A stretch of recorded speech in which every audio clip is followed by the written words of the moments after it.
Hi, folks. I'm Jamie Hiles. I'm Lydia Judy.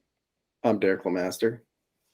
This is Screen Bloody Movies, the podcast where we review a horror movie each week, go over the horror news, and talk about that wonderful tenderloin baby fat. Oh my gosh. I've got a serious question for you before we start this. Yeah. Have you ever accidentally crop dusted yourself? Because as we were turning on our videos, I farted and then I sat back in it. I'm like, what the hell is that? So gross. Anyway. I thought he was gonna say, have you ever just eaten a baby tenderloin? Yeah, I was like, no, I have not, Derrick. But I also have never crop dusted myself. I usually know the area that I fart and I just leave it. Well, I guess that's not, always true. There's times where it just creeps up on out of a room. Have you ever farted yourself out of a room? Yeah, probably. Have you? Oh, yeah. You and I farted ourselves out of a room together. So I did that to Quincy one time, man. She was so mad. It was our bedroom. Anyway, how are you guys doing today? Great. Great. How about you? So good. It's today. My fart jokes are the highlight so far, so I've got that. I love it. I love that. I love that, no matter what kind of day we've had, once we, sit down and press record, we're just, having a great time, no matter what. It's such a good... Yeah, the day's always good. Everyone needs a podcast, I think, maybe. It's like... Yeah. Like an outlet. Well, I think everyone does have one at this point. Yeah. Right. True. But not a good one with great friends. That's hard to find, folks. That's More true. You know. There you Rate go. and subscribe. Yeah. We're getting real on this podcast. Oh, we're getting real. We got a lot to talk about tonight with this week's movie. It is definitely a big one, and a one that has a lot of themes in it that aren't necessarily the most fun, but the movie itself is pretty fun. I feel like there's some still fun horror tropes in there. But before we get into that, do you guys want to talk about the horror news?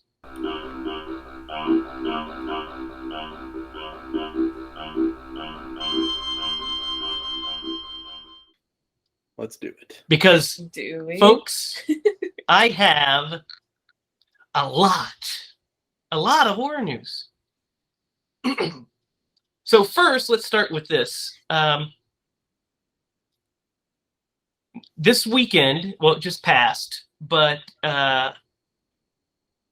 Jaws has been released for the first time in IMAX. Ooh. That would be glorious to see. What do you guys think? That would be really cool. It would be that. Jaws was all 10s for us, wasn't it? Yeah. Yeah, Jaws is the best movie we reviewed on this podcast. Literally. That and Scream. But yeah, Jaws is just another level. It is so good. It's Jaws. It's one of the best movies ever made, period, not just horror movies. So glorious. I thought that was fun. Derrick, you sent us something that I'm going to touch on. We talked about this you sent it to us off mic, but there's a new Mike Flanagan series coming out called The Midnight Club. And we have new images for it. What did you see on it, Derrick? I just saw that it was a new series by Mike Flanagan, and he's been a staple on this podcast because he's one of the best horror master. Yeah, and so the only thing I'm disappointed in is that I have really enjoyed, and one day I will nominate for the podcast. It'll probably have to be okayed by you guys because it's a mini series, but the series that he's done for Netflix, the two. Yeah, both of them. Well, all three of them are amazing. Yeah. So I'm interested to see what this looks like, but I'm also ready for a new installment of what the universe he's already built. So, well, we know the next thing he's doing is the Fall of the House of Usher, the Poe story, with Mark Hamill and such starring in it. Yeah. Oh yeah, yeah. Okay, well. I mean, come on, Mark Hamill in anything, I'm in. I know. What do you guys think? Especially with just bow down to Master Skywalker. Yes. Edgar's amazing mood-setting poetry. Can't wait. Once upon a midnight dreary, as I ponder, weak yet weary. That's the Raven. That's not that one. But Quote the Raven. Eat my shorts. Ah, yeah, some Treehouse of Horror. Can never go wrong with that. Guys, we're getting a prequel to The Omen. What? So it's called The First Omen. It's called The First Omen. Nell Tiger Free is the actress that is starring in it. And it is directed by Arkasha Stevenson, who did Legion. Okay. So basically, we don't have much in the way of a plot synopsis, but basically 20th Century Studios is making a brand new one. What are you guys' thoughts on making a new Omen? I mean, it has been a while since that franchise has had a movie, right? It was the 2006 remake. Right. So is this a prequel? Julia Stiles, right?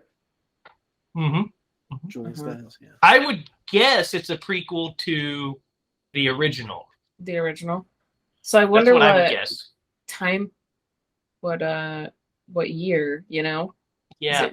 Yeah. I don't know. I can't imagine trying to write a prequel to The Omen. That would be so confusing. I don't know. And you made a good point, Derrick. You said the hyena, because we, in The Omen, that's what we see, or a jackal is what it is, right? Yeah. Yeah, there's a jackal. In the he was born of a jackal. Yeah. So who knows? Who knows? I don't know what the plot is. I'm interested. I like The First Omen is really good. The second one, Damien, is really good too, I think. And then the third one is not bad either, with Sam Neill, The Final Conflict.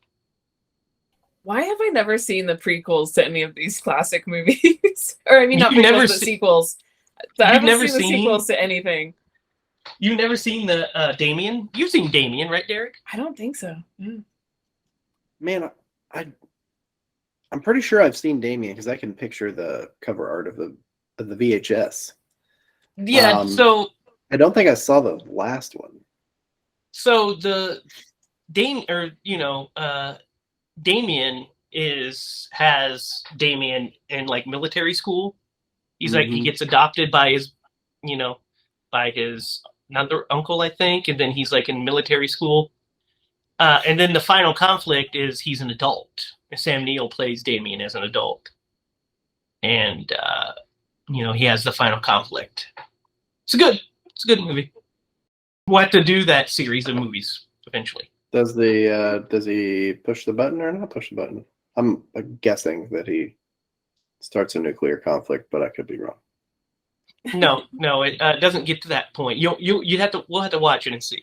It's okay. That the Final Conflict came out in 1981, and then they made a fourth movie that was a made-for-TV movie that I don't think I've ever seen. I haven't seen it, but called The Final Countdown. There you go. That's the the Final Countdown. Yeah, it's played by Europe. Europe did the last one. So guys, we have some Scream 6 news. It has finished filming and is on track for a 2023 release. Are you guys still excited for Scream 6, knowing the stuff that happened behind the scenes with Nev? Are you still excited for the returning characters? What are your guys' thoughts? I don't know. I'm interested to know what you think, because you guys follow Scream a little bit more than I do, because it's too scary for me. Yeah.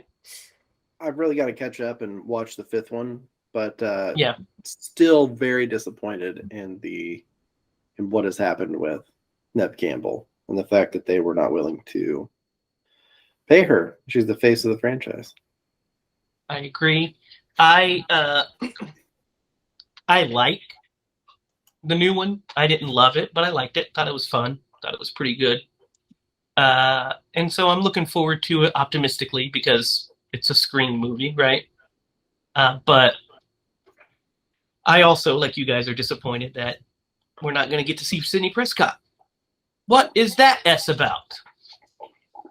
It's almost like it kind of like the way horror movies have progressed. There's just probably movies in general, but like how movies work nowadays is like you can just make another one in a couple of years and be like, yeah, that one never happened. Just ignore that. You kind of can now. That is true. Yeah. Canon is very like. I mean, Halloween was doing the canon game way before anybody else. You know, right? You had the first 2 movies, then you had the 3rd movie, which was not canon. Then the 4th movie was like, let's pretend like the 3rd movie never happened. And then started a whole new series up to part 6.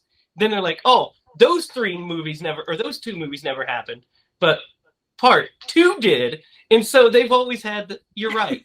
You could always just kind of reboot it and say, well, but this one didn't count. We're going to refund all the tickets. This one didn't count. Yeah. Like, could you imagine if we didn't have those in-between movies of canon? You know, I think if you took better care of the property.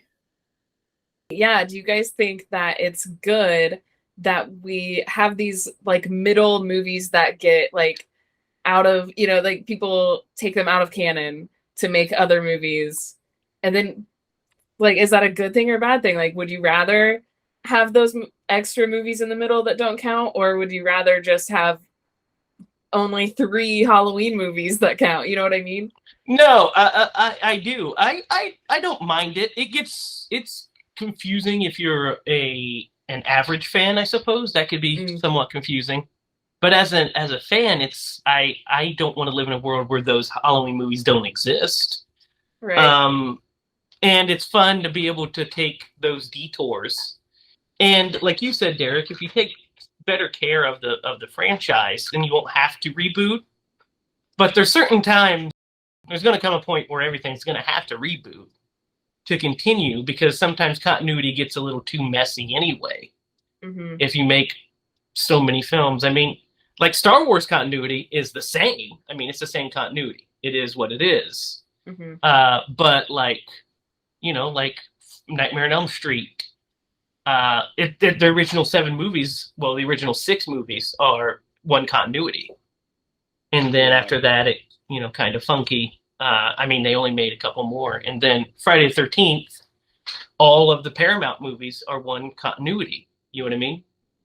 Yeah, I mean, this is really where studio influence a lot of times plays a factor. Because you have, like, the original not Friday the 13th, the original Nightmare on Elm Street wasn't meant to have a sequel. The ending, the first ending, because I think it has 2 of them, kind of alludes to that. And then you get the studio who steps in and be like, hey, we want you to make another one. We made a ton of money off of this. But you don't have that planned out. And then many times you either get kicked off the project, or you have to take a back seat, or you have to come up with some sort of shit thing to do. And so, you know, I feel like if you have a plan going in, then you're far better off than just being forced to do it. I agree. Because what happens with certain movies is that you get you make a sequel because it's either mandated by the studio or what have you, or it makes a ton of money. And if you end a movie in a certain way, then you've got to find a way to bring it back. Yeah. And then, but once you do that so often, so many times, then you're kind of, it stretches so much that you the best way is to just wipe everything clean and start over. And you need a starting point. Either you're going to reboot completely, wipe the whole slate clean, or you're going to, this is the start point, and then everything else is gone. Like the Halloween. Yeah. Halloween is so I mean that one just like literally encapsulates exactly what we're talking about. Because you've got the very first movie where he's just fucking evil. Right? Yeah. And Loomis says that, like, these are the eyes of the devil. Yeah, devil's eyes. And then you get to like, what is it, 5 or 6, where they're like, no, it's the curse of Thorn. You're just like, what? That came out of nowhere. What the fuck is that? We got to rationalize this. We're going to tell this whole backstory. And then we're going to get the immortal Paul Rudd in here to... The immortal Paul Rudd. I thought you were going to say the immortal Hulk Hogan for a minute. Yeah, kind of went that way. With the... He is the immortal one. He's a little too big. We can't cast Derrick. We'll go with the scrawny guy. Yeah. That's a good point. I only say immortal because there's so many memes out there of him not aging. Yeah, that's a good point, Derrick. That was a good point. Because the canon is what the canon is, but I wouldn't want to miss any of those in between movies. So I've only got a couple more bits of horror news, which is what we're still doing, by the way. We've had some technical difficulties. But hey.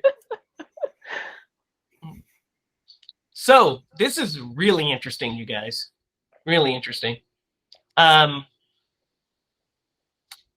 We have, you guys remember Bring It On? Yeah. Yeah. Was that a horror movie? We haven't. It was a horrible movie. No. It's a great movie. But the new one, the first one's a very fun movie.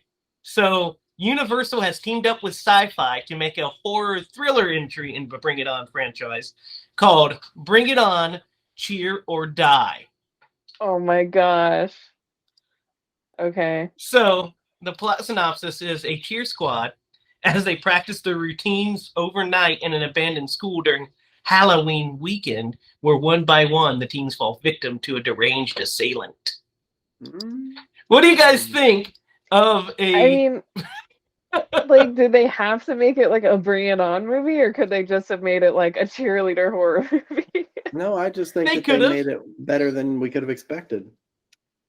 It says, we are excited to team up with Sci-Fi to continue this ever-popular franchise with an all-new installment from the renowned filmmaker Karen Lamb, the very first female director of the movie series. Wait, time out.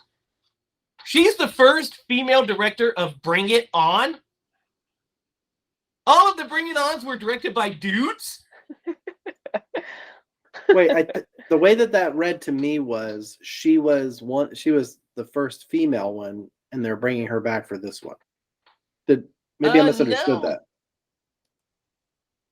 No, it says this ever-popular franchise with an all-new installment from renowned filmmaker Karen Lamb, the first female director of the movie series. Featuring a fresh take on the franchise's historically comedic films, this next chapter showcases a multi-talented, diverse cast and will entertain longtime Bring It On fans, as well as open doors for a legion of fans who enjoy thrillers. I don't know if there's a long-term, are there really big fans of this franchise? They're like, Bring It On's great, but Bring It On 37's where it really no, I'm sure there are fans. Just I think the first movie's great. Just as a thought exercise, go ahead and bring up, go to IMDb and type in Bring It On, and let's just see how many films are in this franchise, because I have a feeling it's 7. Not that many. I think it's less. I feel like it's more than 3. There's definitely 3. So the first one, Bring It On, was in 2000, which is directed by Peyton Reed. That's the one with Kirsten Dunst and Liza Dushku. Yes, amazing. And it's really funny. That has spirit fingers. One of my favorite bits ever. Mm-hmm. Fun fact, that was me and Jake's first movie that we ever watched together. Oh, was it really? Yeah, it came on on TV in the morning, and we were just watching it. That's hilarious. That was my first movie. The film series, we have Bring It On. Bring It On Again in 2004. Bring It On All or Nothing in 2006. Bring It On In It to Win It. Bring It On Fight to the Finish. Bring It On Cheer Smack. And the newest one is literally the 7th film in the franchise. Oh which my is gosh. Bring It On, Cheer or Die. Holy cow. That's hilarious. You want to know the last movie I remember watching on the Sci-Fi Channel that premiered that I can remember? Was Jolly Rogers. Jolly Roger was special. That's a classic movie right there. I watched the new Leprechaun. Leprechaun, whatever the new one's called. I don't remember. Leprechaun, the new one. Right? Leprechaun Returns. Leprechaun Returns. That's what it's called. Oh, God. So, Returns. guys, Okay. we have our first. We mentioned the. We talked off mic about the reveal of Pinhead from the new Hulu Hellraiser. What are you guys' thoughts on her? She looks awesome. She looked like a badass bee. That makeup. Yeah, I think. Or a P for Pinhead. Yeah, I gotta get better jokes. She looked awesome. Yeah, you do. Yeah, she does look awesome. I like the neck part. I think it looks really interesting. Yeah. So like her eyes. I have a little bit. Yeah. I think she has a great face for it, for Pinhead. She looks very demon-like. Yeah. Very demonic. You're right. So we have another new bit. We have a first picture of the Lamont configuration. And it looks exactly like you would think the Lamont configuration looks like. But we're starting to get these little drips out because it releases on October 7th, 2022. The synopsis is a young woman struggling with addiction comes into possession of an ancient puzzle box, unaware that its purpose is to summon the Cenobites, a group of sadistic supernatural beings from another dimension. What are your guys' thoughts on this? Are you excited for this? Yeah. I mean, I'm not like a huge fan of the franchise, so I'm just as excited as this horror lover, you know what I mean? Yeah. Definitely interesting. Pretty interested.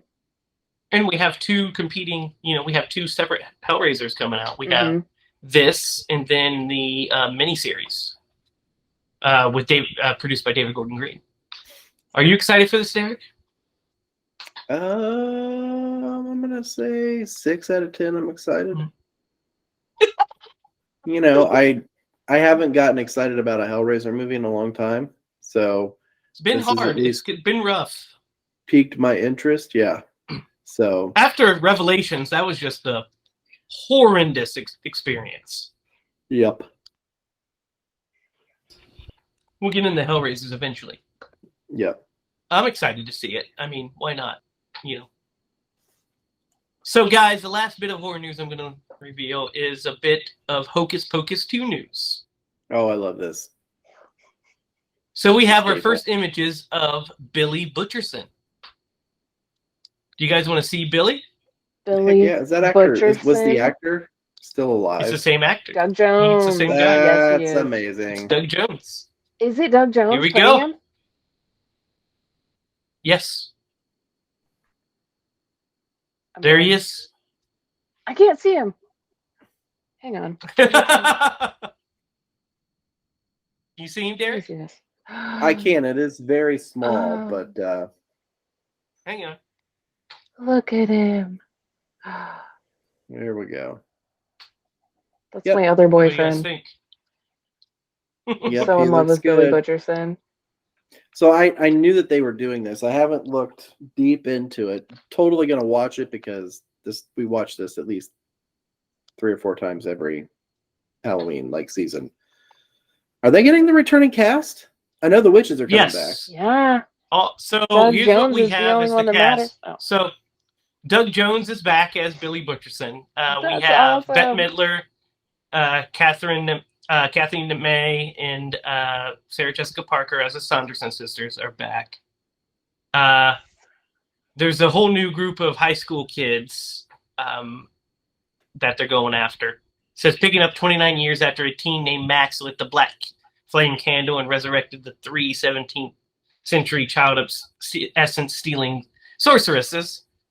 They are looking for revenge. With the Sanderson sisters back to terrorize Salem, it's up to 3 high school students to stop them. But it doesn't look like any of the other cast is in it, but they might pop up. The original heroes. Yeah. What are your guys' thoughts on Hocus Pocus 2? Are you excited? Yep. I am now. I mean, I was excited before, but I'm like, you know, it's not going to be the old one. It's not going to be the old one. So no. It's kind of like one of those scary things where it's like, are they just, you know, I mean, either way, it'll bring in a new generation of kids who really love these movies. So that's always awesome. And it, you know, I mean, the first movie was just so good. Like, and it's a nostalgic piece of pop culture now that like everybody seems to love. So it's weird when you make another one. Sometimes it's just not as good. So I'm scared. There's a book. There's a book, Hocus Pocus 2. Yeah. I saw it in a bookstore once. So his sister is really the only, if they were going to like have it as, you know, these are the offspring of the original cast, his sister is kind of the only one who, I know, I'm just saying, like, if they were to try to go down that plot line, the sister would be the only one because she was so young. You said this movie came out 27 or 29 years ago? 29 years ago. That's how old I am. So old. You? She's literally 29, yeah. Oh, gosh, man. See, now I feel like Thanks, Lydia. Yeah. You know what would be the best thing, though? Okay, I don't know much about. I think Doug Jones is probably the thing I'm most excited about. But if they brought back, you know, Binks and the original voice of Thackeray Binks would be the coolest. Which I know he is still like acting and doing stuff, so that's totally possible.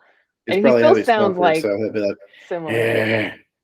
He actually does audiobooks, I think, too. I think I heard my mom listening to an audiobook of like, I was like, that's Binks. I just knew it immediately. Looked it up and it really was him. So he's still voice acting, so why not, you know? Sarah loves Hocus Pocus. I think it's fine. I'm not obsessed and love it like a lot of other people. I think it's fine. I watched it as a kid. I watched this in theaters, actually. Watched the first one in theaters. I remember my parents taking me. That's insane. But I'm not like, oh, see, for me, every Halloween I have to watch, you know, Halloween and Trick or Treat and It's a Great Pumpkin, Charlie Brown. Mm-hmm. And if Hocus Pocus is on, I'll watch it. But I'm not like, got to put it in, you know. Sorry. There's something about this movie. We'll talk about it sometime. We're gonna have to talk about it like eventually. It's not necessarily a horror movie, but it is. It's a kids movie. Yeah, but it's such a classic Halloween movie that I feel like there's something about it that's special, you know. Man, Teen Wolf. We're still on horror news, aren't we? Yeah, Teen Wolf. We're still on. Yeah. Teen Wolf, Derrick? Yeah, that's right up this alley. I bought that DVD, and then we had the house fire. I don't know where it is, but what, Teen Wolf? Yeah, I bought the DVD. We have a copy of Teen Wolf and Teen Wolf 2 that we tried to give away at Zachary and Casey's bridal shower, and they fucking left it, so we took it home. That is straight up rude. Oh no, it was like a prize. I think Jordan won the prize, and then he left it. Well, if I can't find my copy and you don't want it, I will totally take it. Okay, we'll see. We'll talk off mic about our exchange of Teen Wolf and Teen Wolf 2, which is terrible, by the way. Teen Wolf 2 is atrocious. Yeah, it's not. It's not the best. Not the best is an understatement. It's terrible. It's just flat out terrible. That was Jason Bateman. Yeah, in college. Yeah, it's rough stuff. Send me an angel. Right now. You guys don't want me to sing. I'm a terrible singer, but yeah, that wraps up the longest edition of horror news. All right, guys. Now it's time to talk about the reason we came here today, which is Wes Craven's 1977 follow-up to The Last House on the Left, and that is The Hills Have Eyes. So have you guys have seen this movie before, right? Let's start with you, Derrick. This isn't your first time watching this, right? It might as well been, because it's been so long since I've seen this movie. Like maybe a frame or two was familiar. But this was, I mean, it might as well have been the first time I watched it because it's been so long. Yeah. How about you, Lydia? Yeah, pretty much the same. I don't think I watched this movie all the way through. But yeah, I really didn't fully remember too much of it because I think the most recent one I saw was the remake. So I kind of more remembered that one. So yeah, this was basically a first time watching and remembering everything. Yeah. Interesting. Yeah, it's not for me at all. I watched this when I was way too young to watch it the first time. Pretty much every other movie. And like, then what's baby veal? Yeah. Baby fat veal, whatever they say. baby fat. So yeah, I mean I watched this originally then, but like I didn't really get it to where I'd like watch it regularly until sometime in high school. Around high school, my mom bought this on DVD for me, and I had a DVD copy of it. And so when she first bought it, I watched the shit out of it. I watched it multiple times because I watched it with the commentary. I did the whole bit because of I was becoming a cinephile at that time, and especially a Wes Craven cinephile because he was one of my heroes and still is to this day, of course. And so I was watching it, and so I watch it a couple, like I don't say like maybe once a year, but probably a little less than that, maybe once every couple years. But I just bought maybe 2 years ago or so, I bought the Arrow Video Blu-ray restoration of it, and it's a 2K scan of it, and it looks gorgeous. As gorgeous as this movie's going to look, because it's 16 millimeter. It's rough looking because it was shot on the cheap for under $300,000 in the Nevada desert. So, I've lived with this movie for a while, and you have to be in just the right mood to watch The Hills Have Eyes. And you have to prepare yourself for the more traumatizing and depressing scenes. When I was watching it this time, I had to do that even. I was just like, okay, here comes the scene in the camper. Whew, here we go. Let's go through it. And then I'm like, but you know what kept me afloat the entire time was just thinking about how fucking badass Beast is. That was it. I was like, Beast is such a good boy. Beast is number one. So you want to hear something? It's either ironic or there are bots listening in. So you had said that this was the movie we're going to watch, right?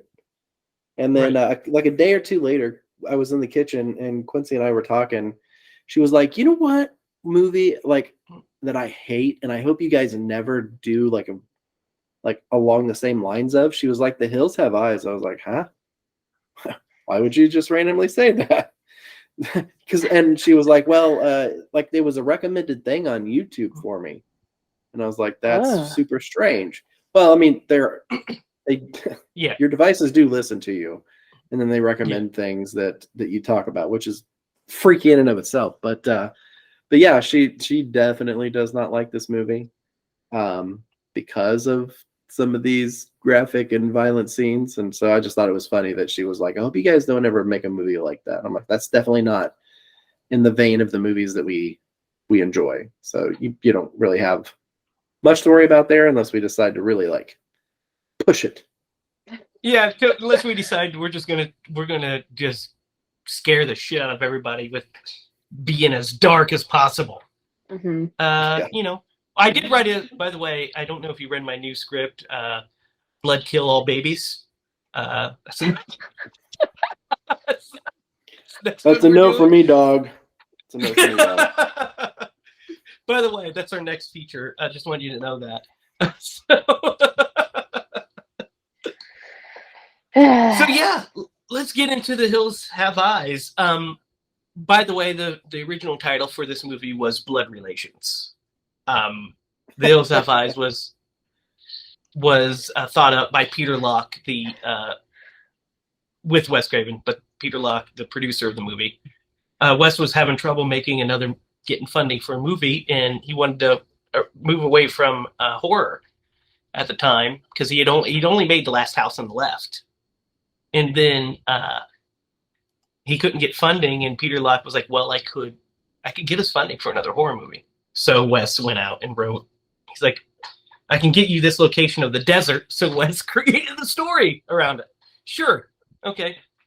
That's how we have The Hills Have Eyes, which is a great title, really. It is really a great title. Such a good title. Yeah. Because it's just like, when you first hear it, you're like, what does that mean? You're like, oh, man, that is creepy. So where do you guys want to start? You want to start talking about you want to start with our characters? Do you want to start with, where do you guys want to start? I think we should start at the beginning of this movie because there's a little bit of a slow ramp up, and you find out this is Grandpa. Yes. Grandpa seems like he's a good, like he's a good person. At least that's what it comes across as. Yeah, so Grandpa Fred is very interesting because yes and no. So he knows what they're doing out there, and he trades goods with them. But he also tries to keep our family safe. Yeah. He tells Big Bob, there's no silver out there. Don't take your family out there. Stay on the main roads. Go back to California. Because he doesn't want them to, he knows what fate awaits them out in the desert there. What's really interesting about the beginning of this movie is, so we start with knowing nothing. Like, we're just dropped into this thing. We see Grandpa Fred, like kind of roaming around his little gas station that has no gas. It's just barely any. Just this podunk thing in the middle of the Nevada desert. And we meet this woman named Ruby. And she shows up and she's trying to trade with Fred. And he's like, no, blah. She follows him in, and then she's like, I know you're getting out of here. Take me with you. And he's like, you know what Papa Jupiter would do to you if he knew you were talking like this? So we get these name drops of all of these things, and we don't know what any of them mean yet. Mm-hmm. And it's really effective because it starts to create a mystery in our own minds where we're like, what are they talking about? What are they talking about? Planets? What are they talking about? Jupiter and Pluto and what have you. And then we are introduced to our family. What do you guys think of this setup and then our introduction to our family that goes through the worst events of their lives? I kind of like the opening of this. It's so unique. Like, I guess like these characters are just so different and strange. Like seeing Ruby come in, like trading, she's like, it's just so, yeah, like I was pretty captivated by this, like straight out the gate. So, and then it just like, it gets crazy. It just gets crazy like Yeah. immediately.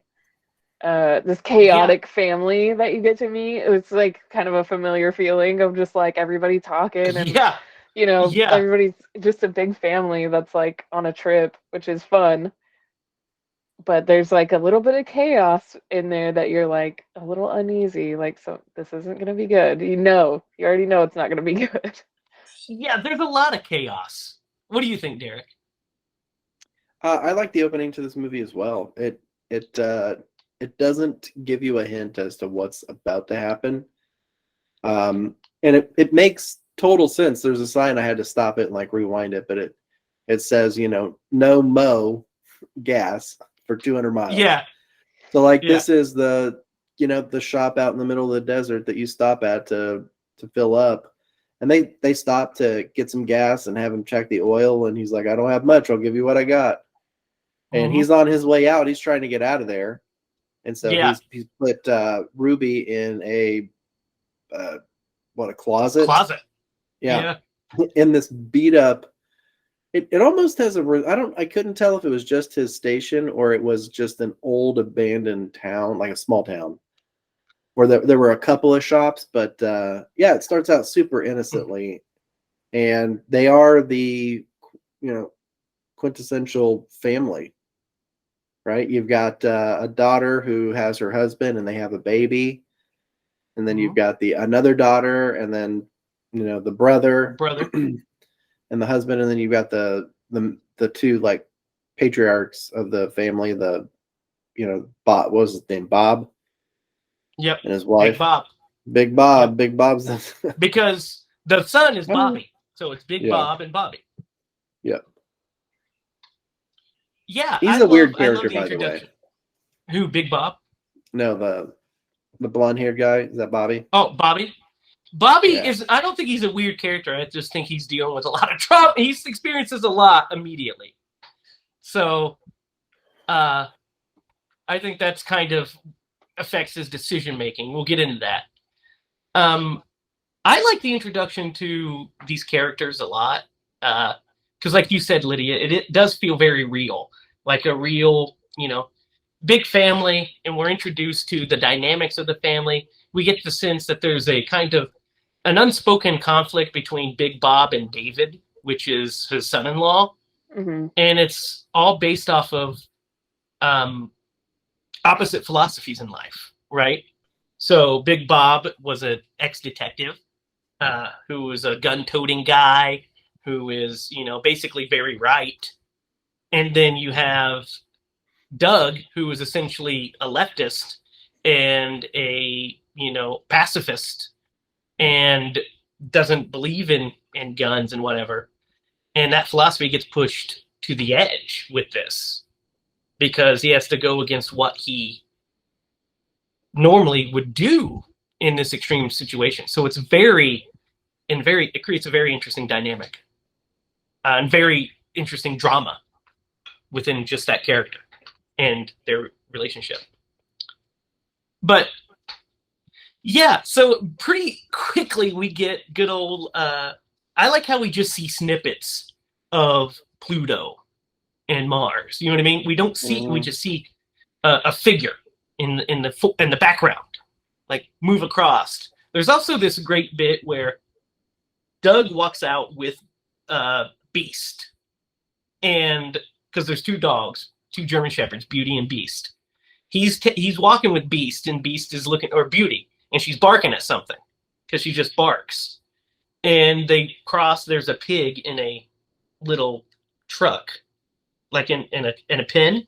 And then when they come back later, when like Bobby goes over there, that pen is empty because Pluto had taken it. So it's just little things like that. And then Ruby, of course, having escaped, you see that, or she's gone because somebody broke in. You see the handprint on the door. It's just all very foreboding, and just setting up this mystery. And then they go and crash this when they crash, it's so chaotic too. Like All of it. So crazy. He's chasing the planes. He's like, what is that? And then the map flies up, hits him in the face. Then they, you think that's what's going to wreck him. No. He looks over to scold her. Then there's a bunny in the road. So he swears to avoid that. And yeah. Jesus. But that seems realistic. It seems like something that would happen. Yeah. In a very like dramatic way. Yeah, I could see that. It's a little choppy. Yeah. And maybe a little bit of overacting from some of the people in the back of the seat. But yeah, and then he like just berates his wife. Mm-hmm. I mean, to the point where you're just like, man, dude, you are kind of an a-hole.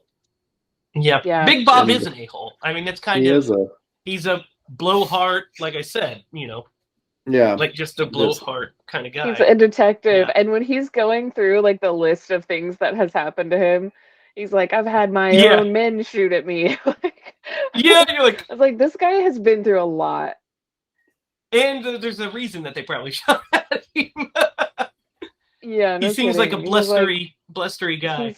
He's been in some situations that are sketch for sure. And his wife is the sweetest woman probably in the entire world. Like, she's so sweet. Well, he's got heart problems, so she's probably been slowly poisoning him, because I would have. But no, it is great that they introduced the heart problems at this scene, because they also introduce the pistol. We see that he has a gun. Yes, two. We see that. Yes. He has a 45 and a pistol and a 6-shooter. So we're introduced to these things, and the gun. So he gives Bobby one because he offers it to Doug, and Doug's like, "No, I'm good." And he takes the other one. So he and Doug go off in separate directions. Bob's going back to the gas station to see if he can, talk to Fred and see what's going on and see if they can call somebody. And then Doug goes to see if because there's supposed to be a radio tower up ahead, so to see if they can get a hold of anybody there. And they leave the core family. They leave Bobby and his sisters, which are Brenda and Lynn. And they leave them with the baby and the camper and the 2 dogs. And that's our setup. So let's talk about first, let's talk about Bob's scene going in to see Fred. You want to talk about that first? Sure. So this scene is really cool. I really like this scene because we start to figure out that mystery. Because we get first of all, good old Fred takes a shot at him in the gas station. Well, and we already saw that his truck blew up. Yes. So he comes up to the abandoned kind of, well, it's not abandoned yet, but the place, the gas station, and the truck is smoking where the fire has gone out.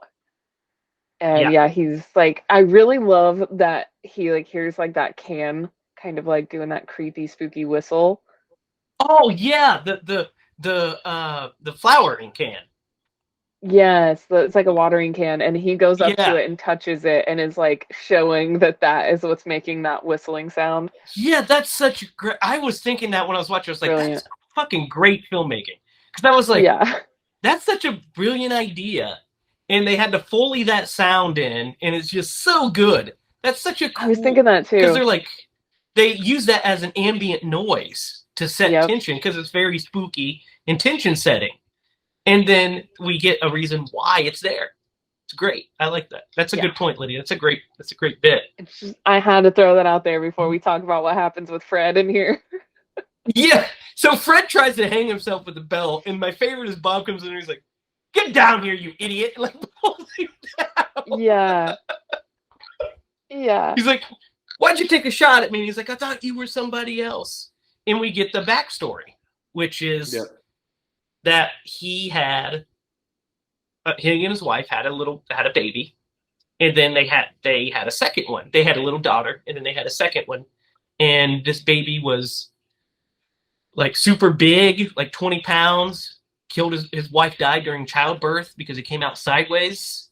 He was hairy, and then by the time he was 10, he was as big as he was, and he was evil. Like there were, he'd kill animals. He kept finding dead animals and stuff. And then things kept happening everywhere. Yep. And then finally he burnt down his house and killed his sister. And so he knew he did it. So in a rage, he cracks his face with a tire iron and leaves him out to the desert to die. Which is such a dark, fucked up story, by the way, right? Yeah. Right? Yeah. For sure. All right. Great. You can imagine doing that to a stranger, let alone your son. So. Yeah. So he's like, what happened? He's like, well, I thought he was dead. And if he wasn't, the vultures in the desert would finish the job for me, So then he freaking, he's like, well, that was a long time ago, And he's like, are you afraid of his ghost? He's like, no, just long enough for him to, take some women, essentially, and basically have like an incest family that he built himself. And he's like, well, that's crazy. I don't know about all that. Then out of fucking nowhere, Papa Jupe breaks through the window, pulls him out, and then starts beating him in the face with a tire iron. Like, just bludgeoning him. Like he was listening. Yes. Bludgeons him and then impales him on the door of the shed. And then, of course, Big Bob sees this, and then he takes off. What do you guys think of the sequence? It's pretty intense. It's pretty intense stuff. It is pretty intense. It was good to get the backstory, because they very well could have just like left it out and not. I like context. I think it really adds to a story, and I'm glad they put it in, because it could have been left out and it's been like, oh, they're hillbillies for no reason. So yeah. Mm-hmm. And I could be wrong, but I think that's what the remake did. They did. The remake did it to where they were like part of nuclear testing. Yeah. Basically. Yeah. And that's not near as good, I don't think. It's because this has a personal stake. Yeah. Yeah. So, I love that scene. So then back at the camp, Bobby finds Beauty gutted because she runs off, and he finds her in the woods gutted, or in the mountains gutted, and then he knocks himself out. Then when he comes to, he's scared. He's scared. He can't bring himself to tell the women that Beast is dead, and he doesn't want to tell Beauty. Or Beauty is dead. I'm sorry. Yeah, that Beauty's dead, because he thinks there's somebody out there, but he's not sure. He's like, there's just some weird shit going on here. And so this is what you were talking about, right, Derrick? Yep. Yeah, it's like he just is really not wanting to. He doesn't want it to be real, I think is what it is. And he's also really young. Yeah, I think he's scared, for one. Yeah. And they're obviously attached to these dogs. They're family members. And so he's going through grief. And you're right. Not natural for anything to get gutted the way that dog was. And so something had to do it. What did it? He doesn't know what's going on yet, and he admits that. He's like, I don't know what's going on, but I think there's something. But something is. Yeah. Yeah. And so he's just scared. And then his dad's not there at this point, and his dad's not back. Which makes him even more scared. Yeah. Yep. And he doesn't want to scare everybody else. Yeah. Yes. Because he Just very to well scare could have just went everyone. in there and like, hey, let's panic. Somebody gutted the dog. Dad's not back. And Doug. So Doug's not back either. Doug. Yeah. At this point. So yeah, he was left in charge.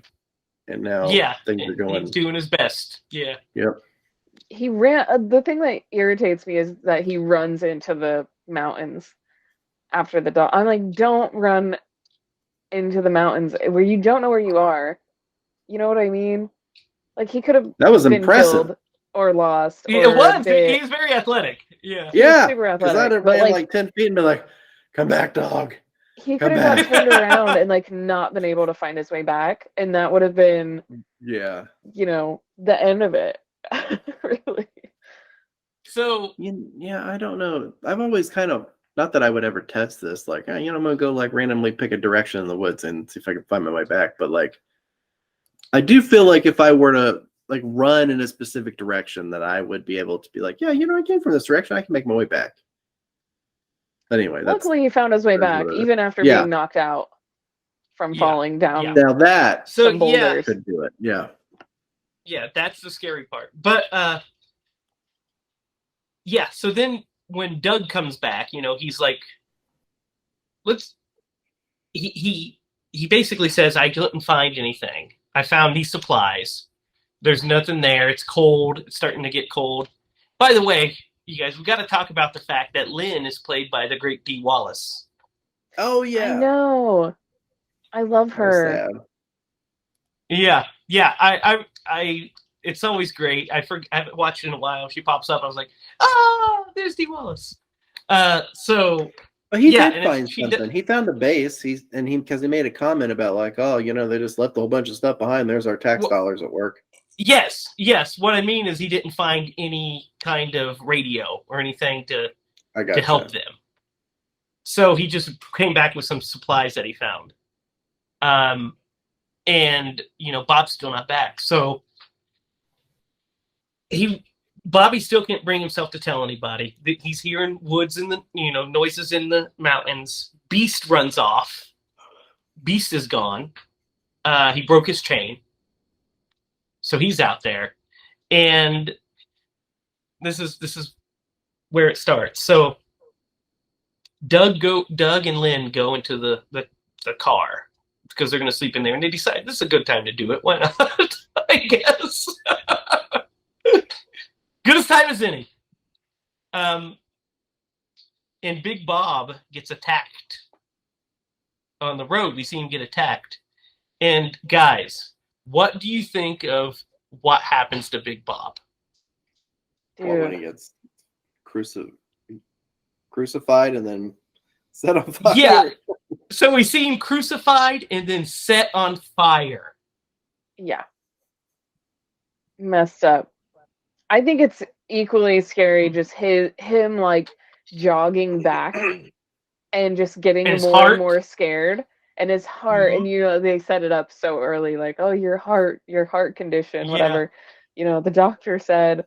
So you're like, well, obviously his heart's gonna give out on him right here, but what, like the noise he's hearing, like all the noises and stuff, and the like whispers and the taunting and the like, that is so scary. It's like nightmarish.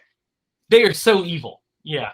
Yeah. Well, and it's it is interesting the way that they kind of do him in, because he is the most equipped of the family to handle this situation, and they literally render him incapacitated, and for nothing else than to just him exerting himself, and like just the fear, the fear. I mean, exertion. What could have happened if he would have sent his gazelle son? Like back there, Bobby Jr. I'd have been like, "Hey, young man, run like the wind and get back there." Run like the wind. And so the kid just sprints marathons in the desert, probably. Yeah. The fact that while this is going on, they create a distraction. So Pluto sneaks into the house. and we see him for the first time, played by Michael Barrymore, and he is terrifying. And he sneaks into the house and gets in the bed with the younger daughter, Brenda. Gets into bed with her, and then says, "Do it now," and shuts the curtain. And then they catch Big Bob on fire as a distraction, so everybody runs there. Mm-hmm. So then they can ransack this place for food. So scary. So, Derrick, you're muted, by the way, buddy. I was saying, not only for just food, but well, yeah, other terrible things. He decides to force himself on her. Yeah, that I don't know if that was the original intention, and then he just saw her, so he decides to. But the fact that he sneaks in there, shuts the thing, then the explosion happens, so her mom stands up and has no idea that he's in there with her. And everybody rushes out, and then she has to see her husband crucified up onto a tree and burning to death. Is her... Go ahead, finish. I'm sorry. No, it's just disturbing. Yeah. Her reaction to this is so... The dialogue is so realistic, because the first thing that she goes into is denial. That's not my Bob. That's not my Bob. Like, she is just it's like heartbreaking. She is not wanting to accept what her eyes are telling her. Yeah. And it's... You really couldn't she have... starts laughing. Yeah. Like, she's hysterically. A break. I mean, she's got a reality break going on here. Yeah. And I couldn't. I'm so glad that they that was the dialogue that they gave her, because that I don't want to. Anyway, it was very realistic. Yeah, it's very good. And then Bobby has to see his father burnt to death. Yeah. Doug has to see his father-in-law burnt to death. Brenda has to see her, or Brenda can't see it, but Lynn has to see her father burnt to death. So then the fact that they send, them back for the for everything, and meanwhile, while this is all going on, Mars also sneaks into the camper, and Mars is the older brother of Pluto, and throws Pluto out, and then he tries to sexually assault her, and Pluto's coming out with he runs out. They see him running out of the thing, and they go in, and he tries to grab the baby. He's trying to leave with the baby when Lynn comes in and sees it, and he starts attacking her, and there's a struggle. It's a wonderfully shot sequence, because it's just so tense. When he's trying to pull the gun out of his hip, and it's stuck on his belt, it gives it such a beat, and it gives you a moment of hope that you're like, oh, she's going to come in, she's going to help him. Yeah. And she slides the thing over, and she pulls it out, and he shoots her. And then she still is able to grab it, and the mom comes in, he shoots her, then she stabs him in the leg, and then he shoots her again. Yeah. And then he drags, Brenda out and puts the gun in her mouth and pulls the trigger, and it's empty. And he says, I'll come back for you. Yeah. That's terrifying. Yeah. It's like, it's the scariest. That's like... What do you guys think of this whole scene? Yeah. There's not like... It's almost just too realistic that it is too realistically terrifying that it's hard to enjoy, because it's like true crime at this point. It's not just like a monster chasing you. It's like a person that is like actually terrifying could totally be real life situation. So upsetting. Yeah, I What think do you think, Derrick? So it's very easy to disassociate yourself with some of the movies that we watch, right? Like, there's a guy in a hockey mask who's come back from the dead. He's chasing me. Like, that's not something that you would encounter in reality. Correct. Yeah, correct. But these are usually they're dealing. Yeah. This type of material is dealing with real world issues. These things actually do happen, and so I can't even imagine what that scene would be like for somebody who had to go through something like that. Like that would blow my mind. I don't know, and that's one of the things that makes it hard to watch, because it's disturbing, and you know that those things happen. Yeah, it is disturbing. Also, I need to mention one of my favorite bits of this sequence is at the beginning when Mars bites the head off the bird and drinks its blood. Oh my gosh, that's so messed up. How messed up is that? Fucked. You're like, little wow, canary. And then he's eating the raw meat too. Yeah, with grapes. And then the grapes. Yeah, with grapes. Ugh. Yeah, it's such a great. So the gross. best. So that scene's so terrifying. They have the baby, but what makes it hit even harder is when Doug comes in and sees his wife. Yeah. Dead. Yeah. That's he rough. sees his mother-in-law. He tries to, make sure she's okay. Sees his wife is completely dead. The acting's really good in this scene. He does a really good job of conveying his emotions. It's too good. And then he sees his baby gone. Yeah.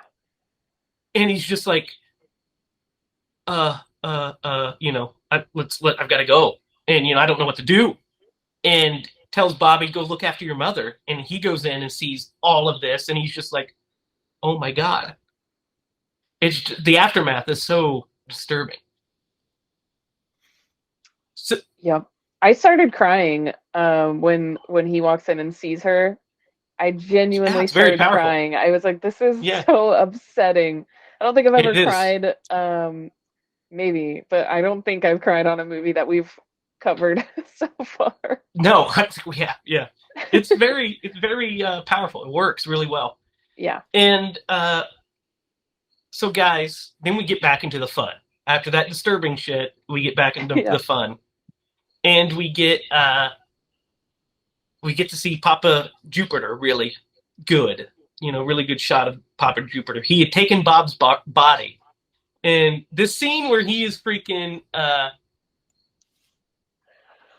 eating Bob while Bob's head's on the table and he's talking to him. What do you guys think of this bit? It's just Looney Town, man. Looney Town. Like, that is some next level nuts. Yeah, because he's like berating him as he's eating him. Yeah. I'm gonna kill your family. Well, and he said, I think he said something like, I thought you'd be,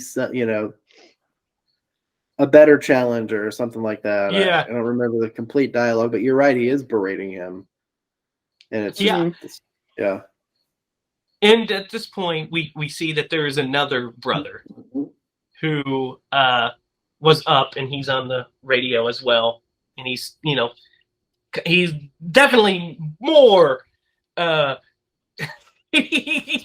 He's further down the family tree because he's not it seems like he is very deformed and has definitely mental issues as well, because he's all, like, I'll eat the baby's toes and all this stuff. And I like that he's got a sense of humor about it, though. So before you go into... He's like, do you think everyone will laugh? Yeah, will everybody laugh like, again? Yeah, he's like the comedian of the family. Everybody laugh at you. You're the funniest. So before you go into what you're about to say, there are some character traits that are delivered about the two dogs. Yes. Early in the movies. So the first character trait is for Beauty because she barks at everything. Mm-hmm. Yes. And the second character trait that they lay down is for Beast and he doesn't make a sound until he's about to bite. Yep. Yes, till he's ready for the kill. He's ready for the kill. So now, feel free. Yes. So then we get this wonderful scene of Beast seeing him, and he sneaks up on this guy. He's silent. Guy doesn't even see him, and then he pounces on him and knocks him off the cliff. And then he looks down at him. He sees him. He's like, "Hey, dog!" Like he like calls him over. He's like, "Hey, dog!" Yeah, and then he's just like, boom, kills him, and then knocks him down. Yeah. Then he looks down at him, grabs the walkie-talkie, and goes and drops it off at the because Bobby shoots because he thinks that it's them outside, so he shoots at him. Yeah. And I remember one of the first times I watched it, I was like, "You better not have fucking shot that dog!" No. I was thinking that. I was like, "Oh my gosh, he just shot the dog with the walkie-talkie." Yeah. And then he opens it, and the walkie-talkie's there, and there's nobody there because he is the goodest boy. That would have been devastating. Yes. So Doug ends up finding Beast in this whole bit because basically they see that he's dead, that the other son's dead. So Papa Jupiter's like, we're going to kill them all. Once basically it's sunrise, let's go. We're going to go and we're going to kill the rest of them. He's like, did you kill them like we said? Kind of. And he's like, Mars can't go. He's got a big gash in his leg from where he was stabbed. So he has to stay there with the matriarch of the family, that like weird big woman that's like roaming around. Mm-hmm. And then Mama, yeah. And then Papa Jupe is like he takes Pluto with him, and they're going to head down to go kill them at the camper. Meanwhile, David has found their camp, and they're listening in the walkie-talkies. So there's a really creepy scene where Bobby is trying to hail somebody for help, and they catch somebody, and it's actually just Pluto messing with them. Oh, on the radio? Yeah, he pretends to be a military person. Yes. And then he says, you can stand on your head and kiss your ass goodbye, because he makes them, he basically says, how are your supplies? And they said, we only have a couple of shots left, no other guns, because they took the bullets with them when they raided the place. And so now they know that they're basically standing there fucked. Yeah. And so this scene with Pluto and Beast is one of my all-time favorites. It's one of my favorites in the movie. So the fact that he says, go get him, and that Pluto and Papa Jupe are running, and we see this wonderful shot of just Beast in the background, like stalking them. He's just sitting there on the path they run by. It's so cool. Such a cool shot. And then, they hear something. Papa Jupe keeps running, and Pluto stays behind. He's smelling the air. Yeah, smelling the air, and he gets attacked by Beast, who bites his leg and stuff. Yeah. And Papa Jupe shoots at him, Beast runs away. And the freaking, you can see his Achilles heel. Yeah, his tendon. Yeah, his tendon. Yeah. Oh, that's so gross. That's awesome. That's such a cool effect. Yeah. So good. So Papa Jupiter's like, okay, you stay here or whatever. He runs off. And then he thinks that he's like gonna get, Beast. So he's like, I killed your bitch, he says. I'll cut you too, because he's wearing her collar around his neck. He's like, I'll kill you too. I didn't even realize that. Yeah, he's wearing her collar around his neck. And so he's like, I'll kill you too, and everything. And then Bunny jumps out, scares him. And as he's laying on the ground, Beast comes up and just rips his throat out. Like, It's so good. You just He's the, cheer for this dog. MVP awesome. of this movie, by the way. Oh, dude, he is. Yeah, that's what I'm saying. He's the best. You're just like cheering him so hard. You're like, yes, go he's get like him. Lassie on steroids. Yeah, he's like Rin Tin Tin, man. Yeah, because he's so smart. Yeah, he is. What do you guys think of this bit? I love it. I love the acting. Like, I love seeing working dogs work. So, like, it's kind of like a police dog moment. Like, I could watch dogs just work and do their jobs. I love it. I'm obsessed with, like, herding dogs, working dogs, like, police dogs. So cool. And to see, like, I love dogs, guys. I don't know. Yeah, I do too. This. You know that. Who doesn't love dogs? But it's so cool to see, like, a dog hero in a horror movie. Like, that's pretty rare. Yeah. Yeah, what do you think, Derrick? I love the little cat and mouse type game that he plays with Pluto. Pluto? Yeah. I love that little cat and mouse thing. I really love that he kills another one. Like, yeah, he gets 2. Yeah, it's just it's great. And also he avenges his female companion's killer. So yes, he does. Yep. I'm gonna give him Good a stuff. 2.5 at this point because he's killed 2, and we give him a 2.5 so far. Yep. So,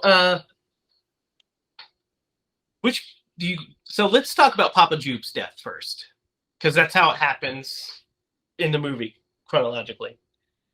So, Bobby sets up a trap essentially.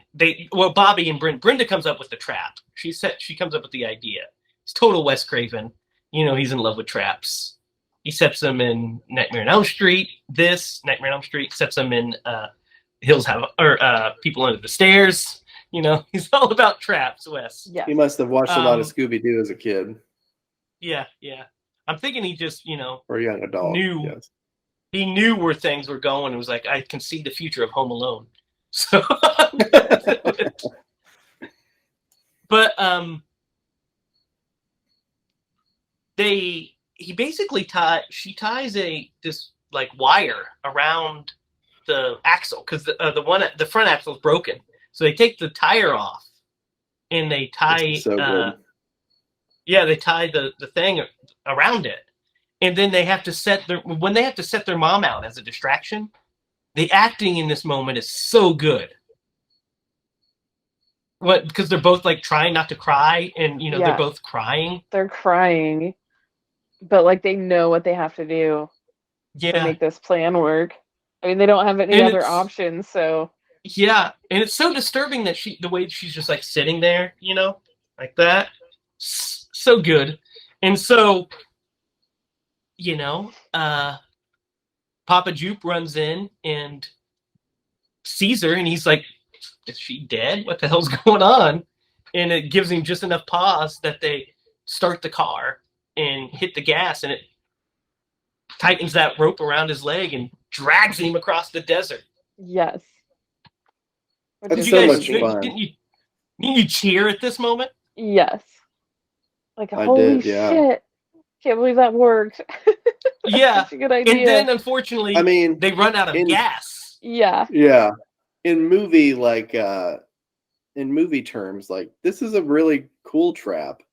Like, it would be genius to have used that as the thing that kind of like a fishing pole, just reeling in your catch.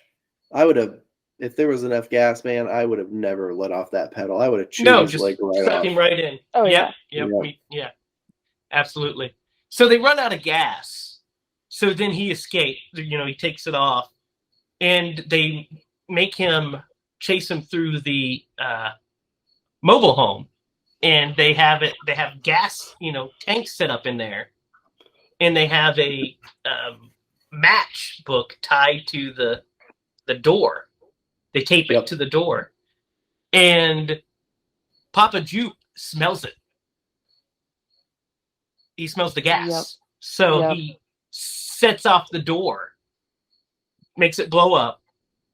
They think they got Papa Jupe. He jumps out. What do you think? He jumps out, and is attacking Bobby, and Brenda comes over with an axe and starts hatcheting him in the back. And then Bobby shoots him twice in the stomach. What do you guys think of Papa Jupe's death? In the scene in general. The suspense of waiting for him to open that door. You're like, come on, just open it. And I'm like, I'm really glad they blew that thing up, because if they didn't, that would have been so unsatisfying. Yeah, anticlimactic, yeah. Yes, I mean, I was really, they were so happy that it blew up, and then they were immediately like, wait, he might be, because he's so smart. They're so clever and smart about the way they're hunting these people. Yeah. I think that's what's really the scariest yeah. thing. It is. Scarier than just monsters aimlessly trying to get them for no reason. They set it up so well. They're hungry. Not a lot of people come through here. Now we got a nice family coming through. So they're so clever. Man, but yeah, the death is very satisfying. You're like, get him. You really just want him gone. Yes. So I don't want to set off any spoilers, because there's a sequel to this movie, but did they actually kill him? They did. Yes. Oh, he did. Yeah, he's dead. Because I would have found the biggest rock I could, and I would have dropped it right on his head, just to make sure. Yeah. Yeah. No, he's dead. Triple he's tap. Dead as a doornail. Dead. Yeah. Good. It's although not her attacker, I could only imagine the vindication that she feels. Getting some revenge on these people who have literally destroyed her entire family, and obviously taken something from her that you can't get back. So that hatchet had to feel the best going into yeah.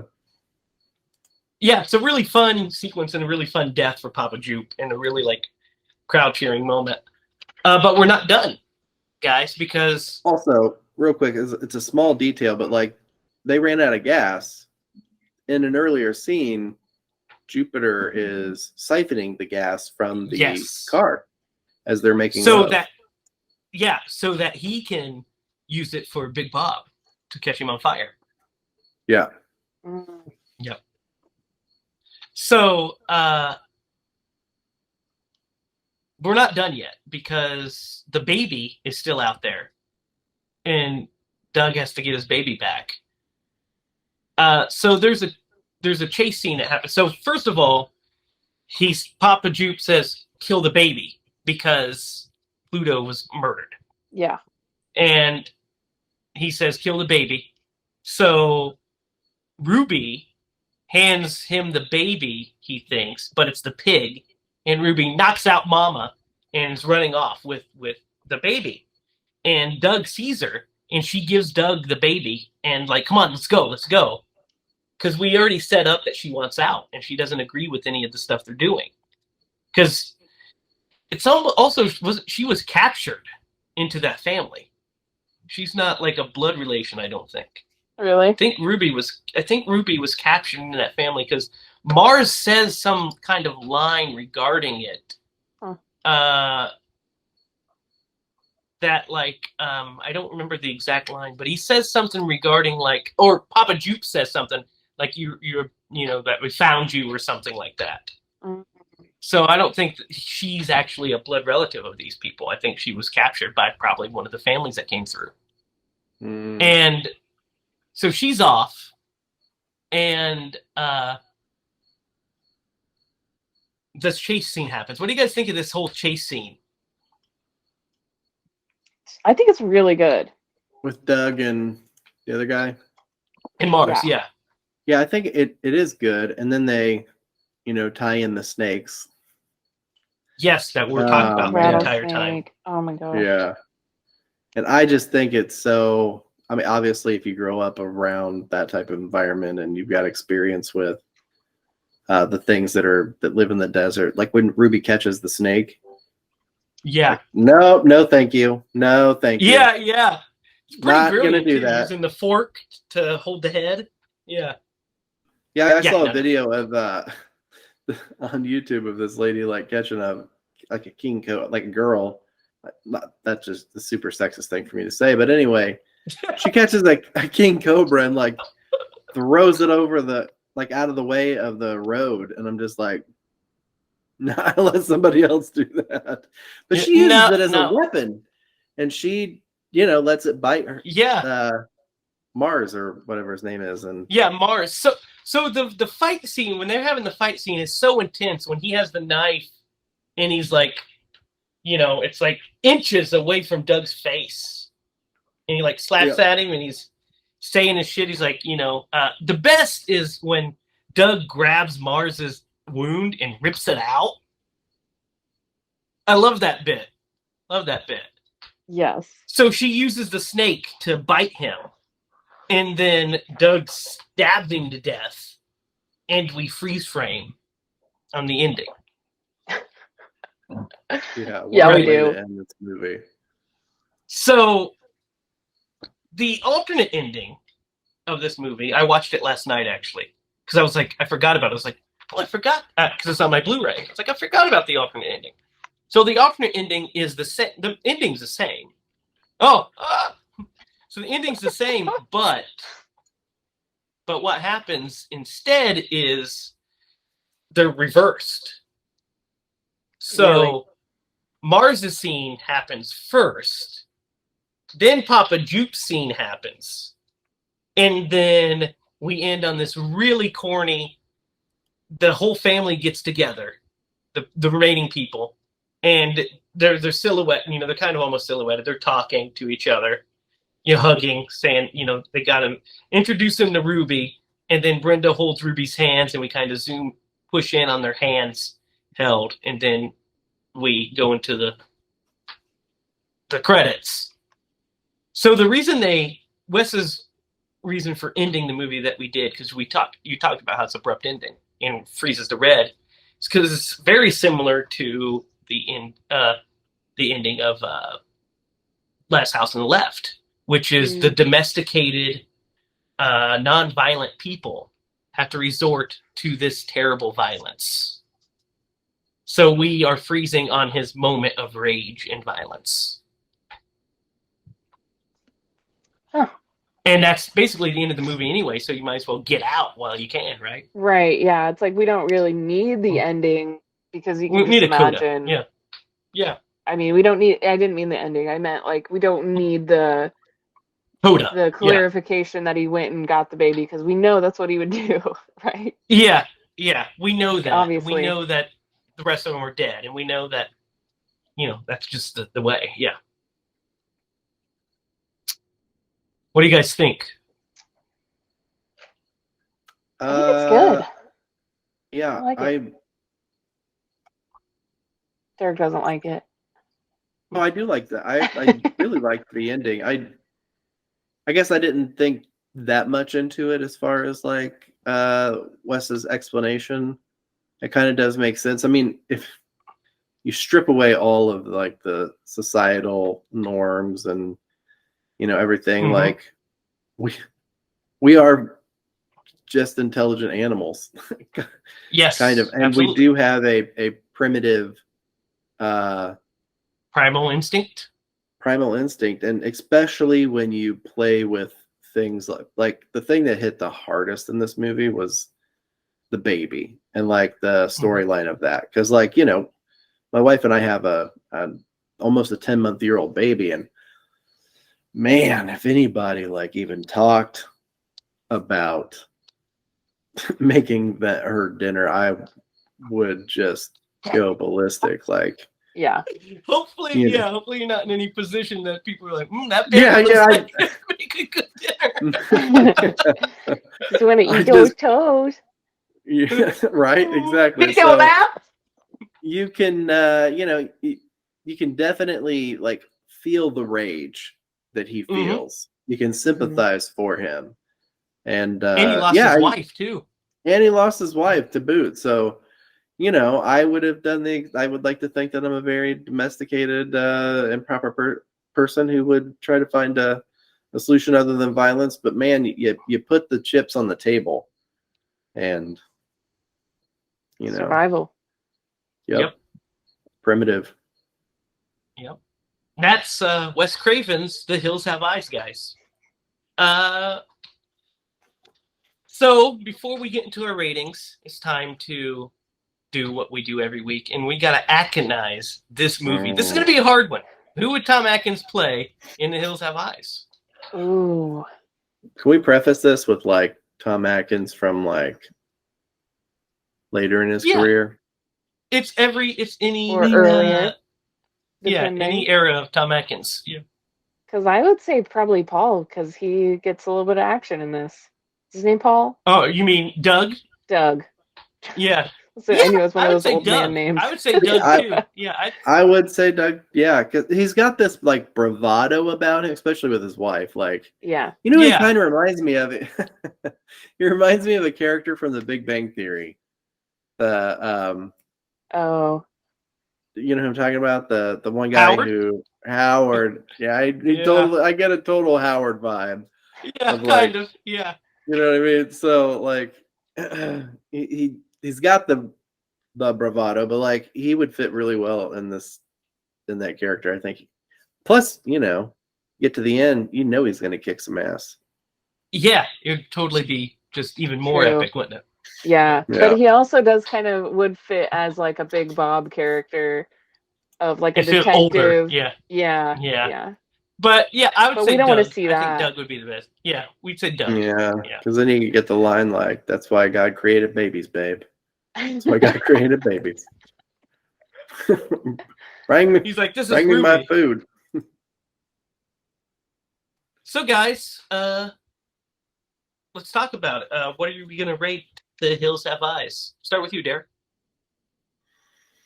Man, I can only imagine where this movie fits in cinema history. It's deals with a lot of like very hard subjects, and some of it's just fucking wild. So it is wild, yeah. I'm gonna go with an 8.5. Like this movie was very enjoyable. It kept your attention. I feel like the way that the movie unfolds, super realistic, especially for like the scenarios that the people are put in, right? Like you could see a family going through the desert, you know, and then this gold or silver mine thing. I don't know who like put that in their mind, but if I were those siblings and I got back, I would straight up murder that person who was like, "That was your idea." I think it was their grandma. Yeah, you know, I don't know. I would take away her funding for the nursing home that she's in and let her kick her out, but like that one mistake like just led to the demise of their entire family. But it was a really good movie. I really think that there were some genuine scenes in this movie where if you're put in a very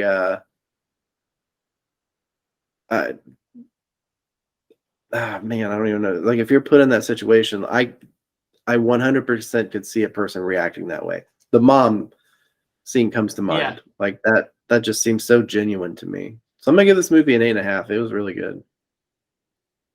Lydia. Oh man, I also think this was a pretty good movie. I'm trying to decide. I think I'm gonna give it a 7 because this isn't one of my personal favorite classics, you know? Like I know it's a classic and I definitely have a new like appreciation for it. But I think for me it kind of falls into like a dark like true crime like rather than a horror. So like I wouldn't necessarily recommend it to people, but I do think that it is disturbing and well written and well shot. I think the score, like there could be like a score that's kind of catchy. I love when horror movies have like a nice catchy score in it. This one didn't have any like memorable kind of score for me, but the acting and the writing was so good, like really good. So, but I think for me it's just a 7 based on would I recommend it to people and would I keep watching it like every year, you know? But like other than that, yeah, I think it's a really great movie. Very spooky. Yeah, very disturbing. I'm gonna go with you, Derek. I'm gonna give it an 8.5 too. I just really like it. I've always liked it since I saw it when I was little. It's I barely remembered it, but ever since I got that DVD in high school, it's always been one of my go-to Cravens to tell people, because they're like, if somebody's like, well, do you know any scary movies? I was like, oh, yeah, I know one. Let's watch The Hills Have Eyes. It's fucked up. So yeah, I think it's well shot, especially for what they had and the money they had to make it. I think the writing is really good. I think it's a cool story. I think the dialogue for the characters isn't too hokey. It feels realistic. And I think the situations they are put in is realistic. But I also think that there's a sense of humor to this movie that people don't really catch on to. I mean, there's definitely some very humorous moments. Wes Craven never makes anything without humor. That's what he does. So, yeah. I mean, Last House on the Left is pretty rough. We'll get to that eventually. But yeah, 8.5. I really enjoy this movie. I like the setting. I think it has a fun, creepy factor. It's a good one that, like, late at night to put on and watch if you're wanting to really get yourself worked up. Yeah, it's a good one. Glad you guys liked it too. It's time for Derrick story time.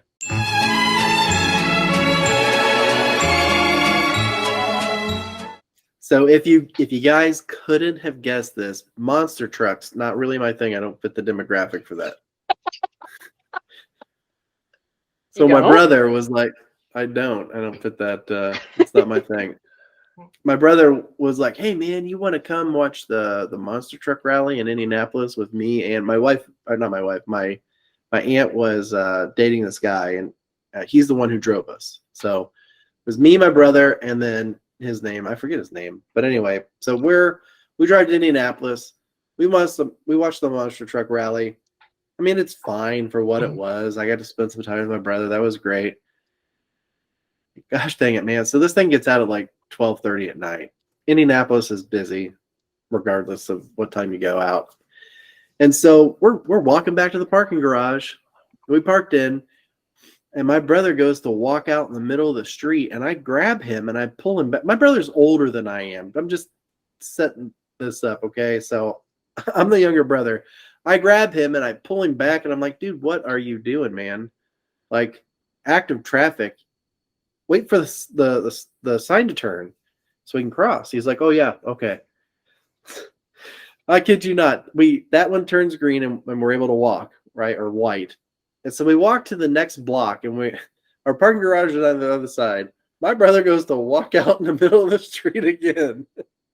This time I'm not there to stop him. I go, Jay! Right as a car like hits him, and it's just like you see in the movies. My brother rolled up this guy's car. He slams on his brakes. My brother's legs go like this. Oh, and my he God. rolls back down this guy's car, right? And the adrenaline, my brother gets up, grabs his hat that fell off of his head. He's like, dude, let's go. And I look at this old guy. I look at this old guy who's in his car. He's like watching my brother run away. And he looks back at me with the biggest eyes. And I'm like, I don't know, man. What's going on? And so I run across the street and go around the corner of the parking garage. And my brother's bent over and he's got his hand on his face. He's like, dude, I'm hurt really bad. Oh my gosh. You got hit by a car. Yeah, I'm like, dude, just stay right here. We'll go get because we're on the 6th floor of this parking garage. I'm like, just stay right here. We'll be right back. We'll go get the car and we'll pick you up. He's like, no, man, I can do it. So this guy's walking behind me, my aunt's boyfriend, and Jay's pulling himself up using the rail and up the stairs, and I'm just dying laughing. And so these people who had witnessed this happen are watching me laugh at him struggle to get up the stairs, and this guy behind me is just like, just like, I can't believe that this happened. I can't believe it. And so like these people are like, what's going on with these people? Walking up the stairs. And so like we get in the car and we're driving back, and Jay's in bad shape, man. And so we get to Kokomo from Indy, and he's like, hey, will you guys pull over at White Castle? I need a milkshake. So you didn't go to the hospital? We'll get there. So he opens the car door and he's like trying to pull himself up, and he can't do it. He's in so much pain. And I'm like, dude, just stay right here. I will go get the milkshake. I'll be right back. So I go in and I'm like, I should probably call my mom, because it's like 1:30, almost 2 o'clock. I call my mom and I'm like, Mom, don't freak out. This is 2 o'clock in the morning. Mom, don't freak out. She's like, what? I was like, Jay got hit by a car. And I start laughing so hard. I can't talk. And I'm like, I'll call you back. And I hung up on her. And I was laughing so hard, I went to the bathroom. I had to collect myself. Because every time I think about it, I burst into laughter, because it was just so like comedic the way it all played out. So we get back in the car and we're driving there and back to Peru. And so we get there and I load Jay in my car and we go to the emergency room, and I go in and I pull up to the emergency room doors and I walk in and I'm like, yeah. She's like, what's going on? And I was like, my brother got hit by a car. I start laughing. This lady, this nurse at the check-in, she's like, give me the weirdest face. Like, why are you laughing? So they get him back there to the emergency area, and every time I look at him, I just lose it. They eventually ask me to leave.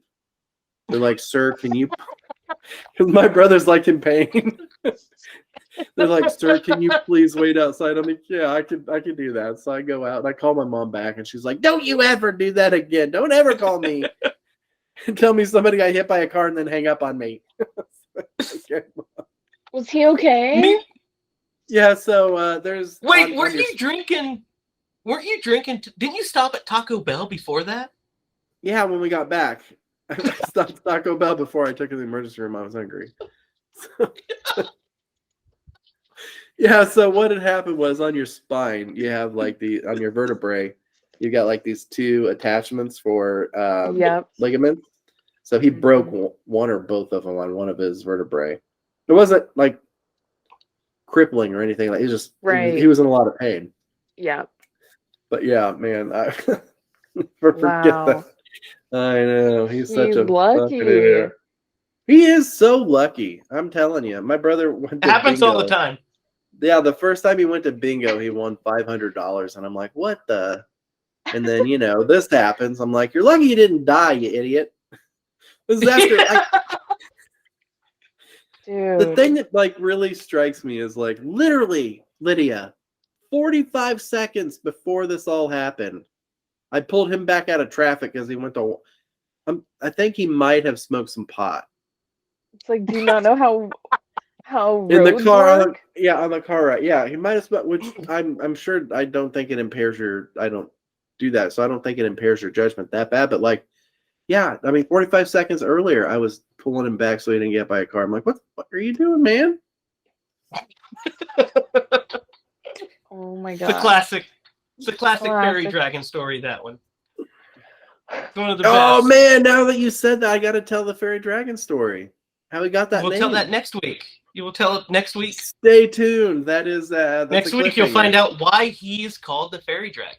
This is just like the fairy dragon series. Yes. At the end. So this that concludes this week's episode. Be sure to follow us on all forms of social media. You can find us on Facebook at HiLa Productions. You can find us on Instagram at Scream Bloody Movies. You can follow us on Twitter. You can follow Lydia at Lydia is Spooky. You can follow Derrick at DDogLeeMaster. You can follow me at Racket. Be sure to like, share, and subscribe. Comment down below what other movies you want to see us cover. We have a Halloween short on the way. It is called Waking Nightmare. Not much I can tell you. And it is being shot next month. Well, actually, this month. This month it's being shot. Yep, this month. So we will be shooting that. and sending that one out to you guys. Anything else I missed, guys? I think that covers it. All right. That's our show. We will see you next week. So until then, for Derrick Lemaster and Lydia Judy, I am Jamie Hiles. And remember, guys, if you're going to scream bloody movies.